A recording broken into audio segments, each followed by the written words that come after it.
Welcome to PagesOfElizas.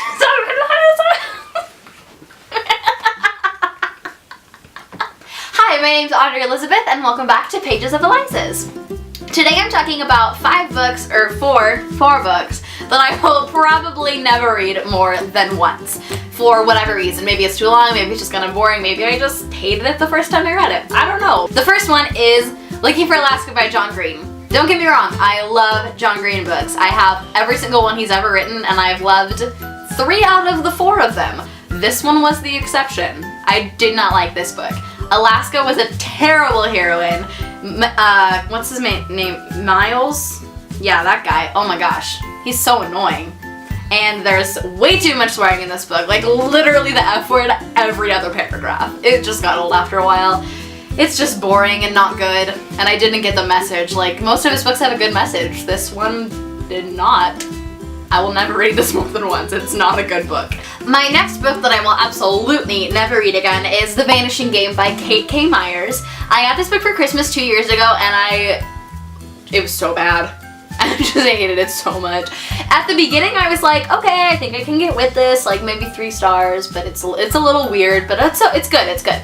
And then it just progressed and got weirder and weirder as the book went on. So it was this mystery where this girl was trying to find her twin brother because there was a newspaper article that he had died in a car crash, but she was like 100% confident he was alive because he kept leaving clues for her. And then like 50 pages from the end, this is a huge spoiler, so if you actually want to read this book, don't watch this part. Like 50 pages from the end, it turned out that she had just absorbed her twin brother's personality, and she had split personality disorder and was leaving the clues for herself. And then she got telekinesis, and I was like, what the heck? No. I got rid of it. I don't even have it with me. I sold it the day after I finished it. It was bad. Don't read it. The next one is S by, who wrote this one? J.J. Abrams and Doug Dorst. This book I'm actually really excited to read, not because it's boring or anything, but you have to read it 4 times anyways just to get through it once. So you have to read the fictional book, The Ship of Theseus by the fictional author. Then you have to read, these people have written notes in it, so you have to read like the black and blue ink first, and then you have to read like the orange and red, and then the red and the purple. Basically it's just an experience to read, and it takes so long. So I will never read this book more than the one time I would love to read it. And the last one is Alexander Hamilton by Ron Chernow. I have started this book. I have some lovely annotations in here because I love the musical, so I'm really getting into the musical like I do, theater nerd.